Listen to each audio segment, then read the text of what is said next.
तो नहीं है, लेकिन मीरा को राणा संगा में परमात्मा नहीं दिखा। जब उस प्रेम में भरी थी तो सब में दिखता। तो ये समाज के नियमों से डर रही थी कि वो पत्थर की मूर्ति पर उनको अपना कृष्ण दिखा। डर नहीं रही थी, इसलिए मीरा ने दांव लगाया। मीरा ने तो बहुत बड़ा दांव लगाया। मीरा अपने गांव में निंदित थी, पागलों में शुमार थी। राणा की यही तो फिक्र थी ना, क्योंकि वो राजघराने से था। अब इज्जत दांव पर लग गई है, शादी करके ब्याह करके तो ले आए, उपद्रव तो ले आए।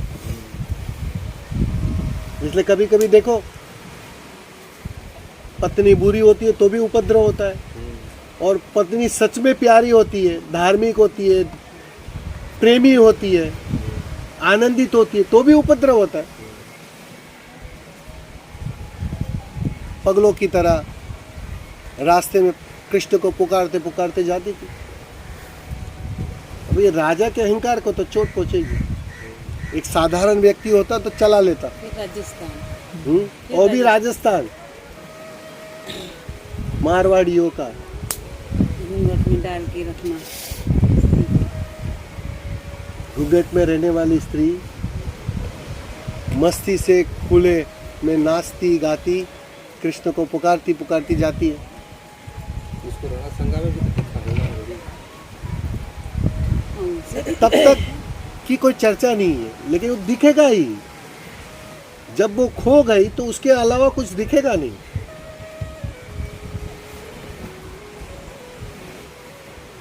वो जहर का प्याला भी उसी ने दिया, इसलिए तो पिया ना। क्यों स्वीकार किया जहर? उस समय राणा नहीं था। अगर राणा ने दिया होता तो नहीं पीती। उसी ने भेजा है, उसकी मर्जी, वो जाने, अब वो संभाले। वो मैं क्यों फिक्र करूं? उतना भरोसा था।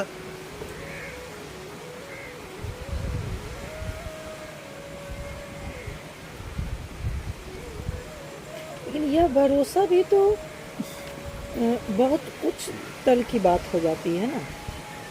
सामने मौत है और भरोसा किया कि नहीं, कुछ नहीं। मतलब स्वीकार भाव की पराकाष्ठा।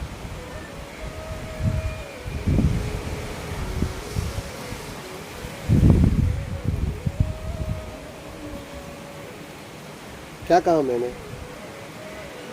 दाव जब लगना शुरू हो जाता है ना, क्या है? फिर कोई समझ बचती है क्या?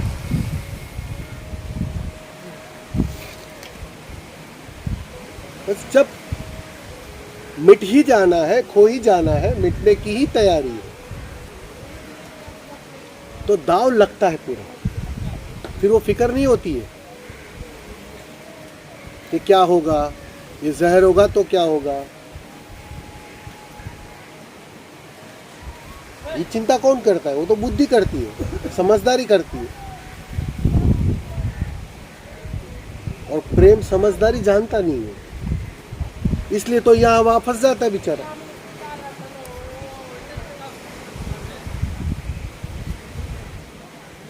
खतरा है वहां भी घुस जाता है और उपद्रव ले आता है। वहां फिर कोई समझदारी बचती नहीं। जैसे जैसे वो तो फलित होगा, दाव लगाने की, मिटने की पूरी तैयारी हो जाएगी। इस शरीर का दाव लगाना तो बहुत छोटी बात है।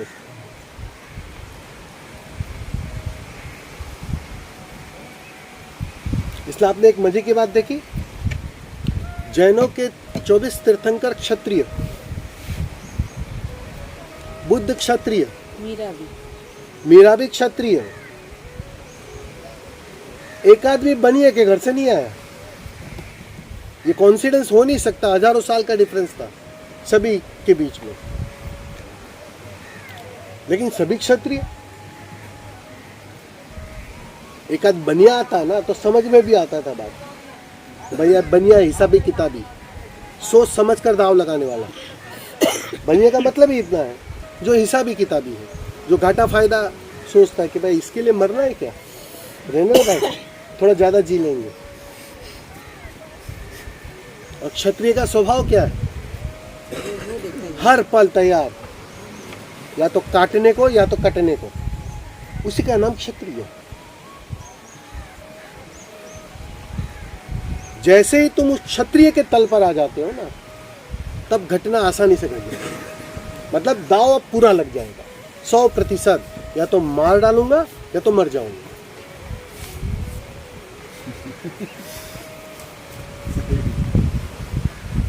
इसलिए बनियों को नहीं मिला, शूद्र को तो बिल्कुल नहीं मिला, क्योंकि वो तो बिल्कुल शरीर से जुड़े हो।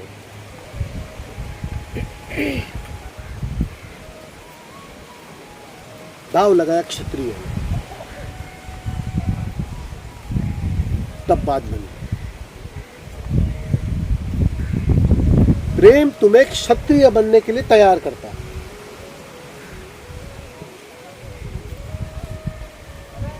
तुम तैयार हो जाओ, सारी फिक्र छोड़ दो, बस जब तुम तैयार हो गए छलांग लगाने को, फिर तो बात बननी ही बननी है। फिर कोई भी परिस्थिति हो, बात बन जाए।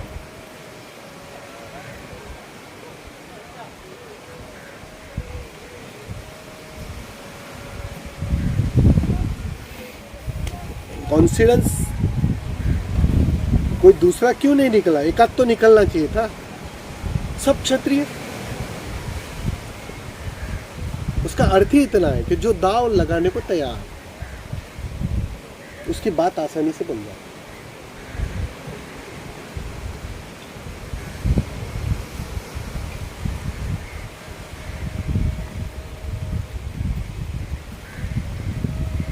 घर वाली थी कुसुम, सिर्फ घर वाली। प्रेम जाना नहीं था, गृहस्थी जानी थी। गृहस्थी बहुत कुशलता से निभाई, बहुत सुंदरता से निभाई, लेकिन वो भीतर का जो खालीपन था ना, वो बेचैन करता था, वो भरता नहीं था।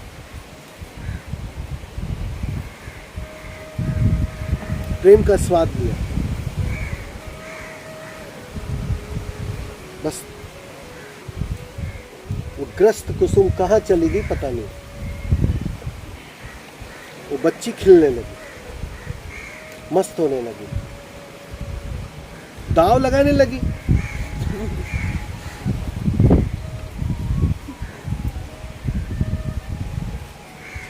आ गई हिम्मत। डेंजर कुसुम।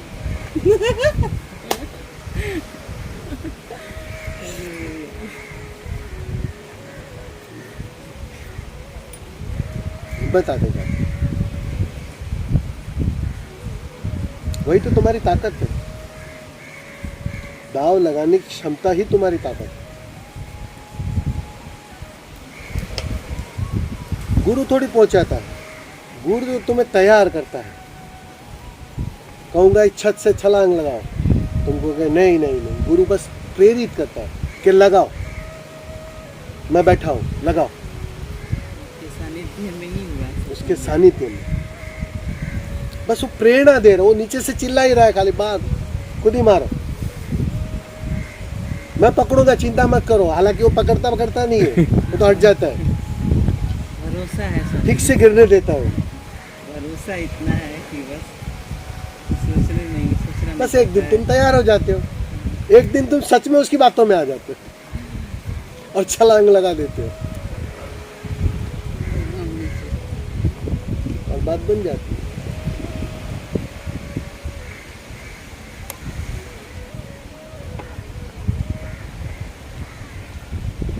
सीधा तुम अपने से छलांग लगाने को राजी नहीं थे, तो कोई ऐसा चाहिए जिस पर तुम्हें भरोसा है, जिस पर तुम्हें प्रेम है, जिसके लिए मर मिटने की तुम्हारी क्षमता हो, तैयारी हो।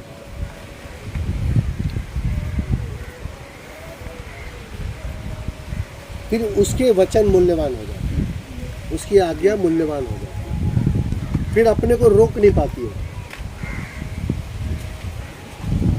और वो जानता है कि मन कहाँ रोक सकता है, और तुम्हें भरोसा है, तुम्हारा भरोसा एक दिन जीत जाएगा, उस दिन मन हार जाता है। बस तब तक के लिए तुम्हें तैयार होना पड़ेगा। बस ये सारी तैयारियां चल रही है कि गोवा में 10 दिन तुम और उपद्रव लेने के लिए तैयार हो गए, थोड़े अनूठे बच्चे।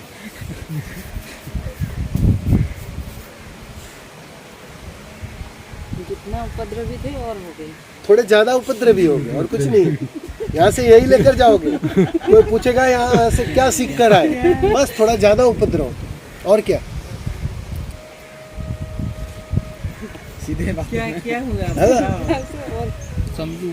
अब पड़ोसी पे नजर कुछ और जाएगी। हाँ स्वामी जी वही पूछना चाहता हूँ कि वो तो उपद्रव बढ़ेगा ही नहीं, क्योंकि प्रेम है तो वो एक जगह तो नहीं टिकता, एक जगह से दूसरे जगह, दूसरे से तीसरे, वो बढ़ता ही रहेगा। तो वो सब संसार में भी बुद्धि वैसे ऐसी ही होगा। खरी हो रही है। यहाँ तो माहौल अच्छा है। ये मैंने बहुत अच्छा 10 दिन रहा ना स्वामी जी, ये एनर्जी भी फुल मिली मेरे को। ऐसा एक भी काम वासना का एक भी भाव नहीं हुआ, और यहाँ पे सीन भी ऐसा है, फिर देखते हैं फिर भी कोई नहीं है ऐसी। सोचो वहाँ तो, लेकिन सपने में तो वही देख के सपने आए में भी थे वही दिख रहा है। कि वहाँ तो मस्त नग्न नग्न मिलेंगे सब, हाँ, फिर भी यहाँ पे कुछ नहीं उतरा है, वही एनर्जी। और काम वास्ता का तो यहाँ ख्याल भी नहीं ख्याल है। भी नहीं है। क्या हुआ? कुछ नहीं है। यहाँ तो आयोजन था सारा, सही है स्वामी जी, वही मैं देख रहा हूँ। सामने है और फिर भी देखने कुछ है। नहीं उतरा है, वो सामने इच्छा नहीं नग्नता है। नग्नता है, फिर भी नहीं उतरा है, और घर पे नहीं देखने को मिला, फिर भी उतरा यहाँ है। यहाँ कुछ है घर पे ही वीडियो नहीं। खोलना तो पड़ता है। वीडियो खोलना पड़ता है। सही में स्वामी जी, सच बताऊं, वही खोलना पड़ता है। सही में स्वामी जी। समझे राज? अब ऊर्जा उस काम केंद्र तक गई ही नहीं इन 10 दिनों में, उसको नीचे जाने ही नहीं दिया। नहीं चाहिए तो बिल्कुल नहीं कोई स्वामी था जो उसको पकड़े रखा था, जो हृदय में नाच रही थी, उसको नीचे जाने ही नहीं दिया। प्रेम में काम वासना नहीं होती, जैसे ही प्रेम का जन्म होता है ना, वासना छीन होने लगती। हाँ, कोई भय भी नहीं लगा। किसी को ऐसे देखते तो गांव में तो भय लगता था कि वो क्या सोचेंगे। वो मेरे को पहले से बाजू वाली को देखना हो तो भी भय लगता था, इधर कोई भय नहीं, बिंदास से देखते। देखना चाहते थे हाँ, नहीं सच देख में, पाते। सच अरे यहाँ में। तो उल्टा है, नहीं देखोगे तो नाराज हो जाती है कि भैया से देखते। मैं इतना तैयार होकर आई हूँ, कपड़े वपड़े निकाल कर, और तुम देख भी नहीं रहे हो। सच में बाजू में भी देखना हो तो थोड़ी 1 मिनट हो गए तो मेरे को डर लगना है कि क्या सोचेंगे, ऐसा अंदर से हो रहा था। नाराज होगी कि नहीं होगी? सब तैयार बन ठन के मैं धूप ले रही हूँ और तुम इधर नजर भी नहीं डाल रहे। सब उल्टा हो रहा है इधर। उल्टा ही होगा। नहीं, ये तो इनजस्टिस हो जाता है ना। हाँ? इतना तो देखना पड़ता है भाई, कुछ तो देखो तैयार हुए हैं। वही लोग को आप बांधे थे कि बाकी लोग भी ऐसे ही थे? मैं किसी को नहीं बांधा हूँ भाई। तुम्हारी ऊर्जा एक केंद्र पर स्थित होने लगी, रुकने लगी, ठहराव में आ गई। अब काम केंद्र तक जाने की कोई सुविधा न बची। जब काम केंद्र तक ऊर्जा नहीं जाती है ना, तो जो तुम वासना के अर्थों में मांग कर रहे थे ना, वो वहीं की वहीं रह जाती है। कभी आपने गौर किया, संन्यास सेलिब्रेशन होता है तो संन्यास सेलिब्रेशन में सब एक गहन ऊंचाई पर होते हैं, भाव से भरे होते हैं, एक दूसरे को आलिंगन में लेते हैं, प्रेम करते हैं। उस समय कभी सोचा है कि अगले दिन तक जिस स्त्री पर बहुत नजर थी, वो नाच रही थी तो उसी को देख रहे थे, उसके लिए वासना जग भी रही थी, इच्छा हो रही थी, और वही स्त्री जब सन्यास में तुम्हें गले लगती है ना, तुम जरा गौर करना, वो काम वासना नहीं होगी, वासना नहीं होगी, ये बात पक्की है। आनंद आएगा। आनंद आएगा लेकिन वो वासना नहीं होगी। इतनी शुद्धता होती है, तुम्हारा प्रेम निखर जाता है, एक शुद्धतम अवस्था में आ जाता है। हृदय का जो प्रेम है जब विकृत हो जाता है ना, तो वासना में परिवर्तित हो जाता है, गंदा डबरा बन जाता है। और वो प्रेम पूरी तरह जब निखर जाता है ना, तो बिल्कुल शुद्धतम करुणा के रूप में कन्वर्ट हो जाता है। प्रेम वही है, 2 सीढ़ी नीचे उतरा कि गंदा डबरा बन गया, 2 सीढ़ी ऊपर चढ़ा तो निखर कर करुणा बन गई। और जब करुणा बन जाती है तो फिर समष्टि के लिए प्रेम बहना शुरू हो जाता है। फिर क्या फर्क पड़ता है, पति है कि पड़ोसी है, क्या फर्क पड़ता है? काला है या गोरा है, क्या फर्क पड़ता है? सुंदर है या कुरूप है, क्या अंतर पड़ता है? तुम गुरु से प्रेम करते हो और सबसे गंदा चेहरा गुरु का रहता है, ठीक से देखना। तुम कहोगे नहीं नहीं नहीं, ये झूठ बोल रहे हो। दाढ़ी, इतनी गंदी दाढ़ी, क्या पता कितना कचरा होगा अंदर। कोई मेकअप बिकअप करता नहीं है, कोई काले बाल नहीं, सब सफेद। कैसे प्रेम करते हो उससे, मुझे समझ में नहीं आता। ये बात तो हजम नहीं होती। कोई नया दूल्हा जैसा कोई दिखाई पड़े, कुछ यंग कोई दिखाई पड़े, उससे प्रेम हो जाए, वो तो समझ में आता है। वो भाषा तो तुम जानते थे। यहाँ कुछ नया ढंग सीख कर जा रहे हो। तुम्हारे पुराने वाले किसी तल पर वो खरा नहीं उतरता, फिर भी प्रेम हो जाता। बैठता है क्या, किसी भी सांचे में बैठता है वो? खांसते रहता है, तेल लगवाते रहते हैं। कोई बात ही क्या? और सुंदर तो बिल्कुल लगता नहीं है, फिर भी प्रेम हो जाता है। तो एक बात मान लो कि प्रेम का बाहर से कोई संबंध नहीं है, ये बात समझ लो। कि सुंदर स्त्री है या कुरूप स्त्री है, सुंदर पुरुष है या कुरूप पुरुष है, उसे कोई लेना देना ही नहीं है प्रेम का। लैला तो काली थी।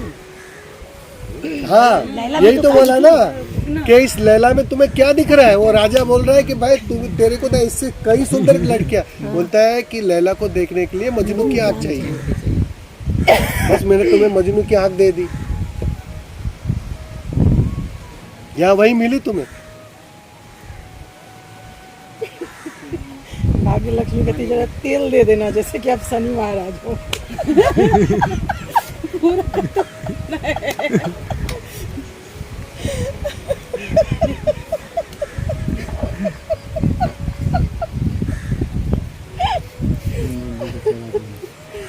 हनुमान जी को चला देंगे।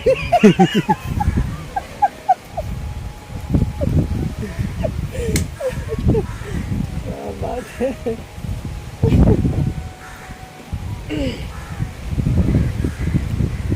प्रेम को अगर ठीक से थोड़ा शब्दों में समझना है ना, हालांकि शब्दों में नहीं समझाया जाता, फिर भी कोशिश करता हूँ। प्रेम के 3 खंड कर देना, 3 कैटेगरी में डाल देना। हालांकि तीनों को प्रेम ही कहते हैं। जब तुम बिल्कुल शरीर और शरीर के तल पर जुड़ते हो ना, वो भी प्रेम ही है, काम वासना से भरा, भोगने के अर्थ में भरा। उस प्रेम में क्या होता है, उस प्रेम की खूबी क्या है पता है? जब तुम काम में होते हो ना, तब तुम मैं भोग लूं, मैं पालू, मैं तृप्त हो जाऊं, उस मांग से भरे हो। तुम भरने के तैयारी से भरे होते। फिर एक ऊपर का तल है, हृदय का तल, वो भी प्रेम है।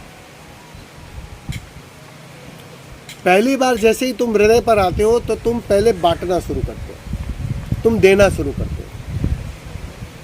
तुम चाहिए मुझे उस अर्थों में नहीं होते हो, देना है मुझे उस अर्थों में होते हो। गौर करना जरा इस बात पे, फर्क है दोनों में, बहुत फर्क है। फिर तुम काम वासना में भी उतरते हो ना अगर, तो लेने के अर्थों में नहीं, देने के अर्थों में उतरते हो। प्रेमी को तृप्त करने के अर्थों में उतरते हो। नजर बदल गई, मैं से तू पर आ गई, अब तू मूल्यवान हो गया, मैं कमजोर हो गया। पहले मैं मूल्यवान था, तू की कोई कीमत ना थी, तू तो केवल मशीन था, उपकरण था, केवल उसका उपयोग किया जा रहा था, उसके अलावा कुछ नहीं था। तो हृदय वाले प्रेम में पहली बार तू मूल्यवान होता है। और जैसे उस सहस्त्रार, उस परम के, जिसको कबीर प्रेम कहते हैं, मैं कबीर के प्रेम की अब बात कर रहा हूं। पर कबीर जब प्रेम कहते हैं तो वो तुम्हारे दोनों प्रेम की चर्चा ही नहीं कर रहे हैं। गलती से समझ मत लेना कि कबीर ने प्रेम कहा मतलब जो मैं जान रही हूं वो प्रेम है, वो प्रेम नहीं है। क्योंकि कबीर जिस प्रेम की बात कर रहे हैं वहां तो मैं भी नहीं बसता है, तू भी नहीं बसता। इसीलिए उसके परिणाम में करुणा जन्म लेती, अनकंडीशनल लव जिसको हम बोल सकते हैं।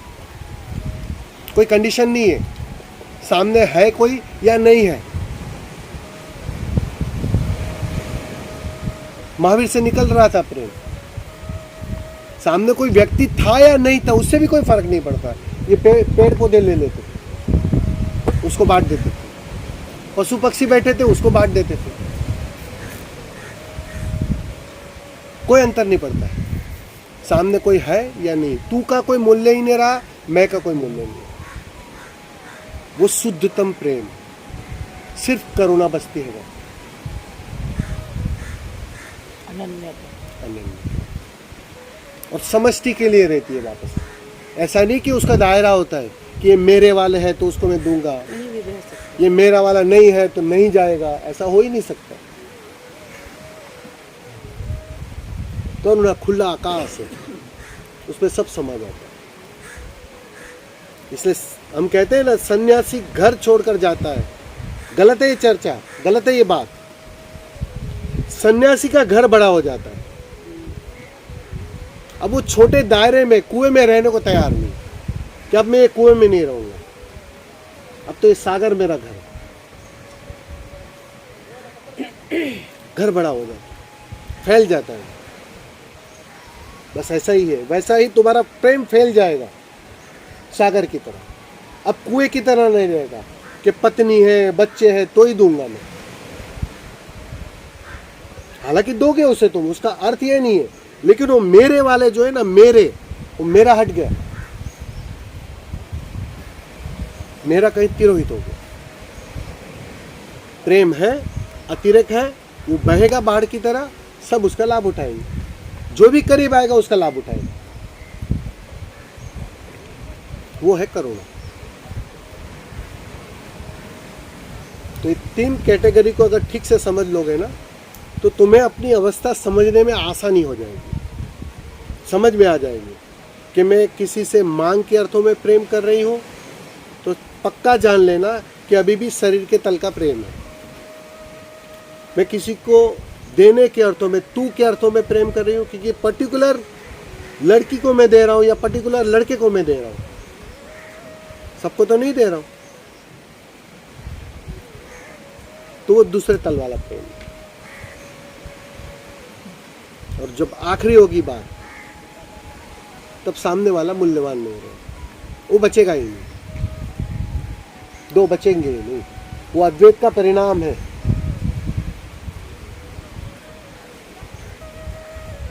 फिर आलिंगन में लेना भी नहीं पड़ेगा और आलिंगन जारी रहेगा। आलिंगन हो ही नहीं सकता। मैं वही बोल रहा हूँ, आलिंगन जारी रहेगा। वो राज की बात आपको मैं बताता हूँ। मैं गले लगू या ना लगू, वो गले लगना जारी है। वो अवस्था आ जाती है। वो शुद्धतम प्रेम करो।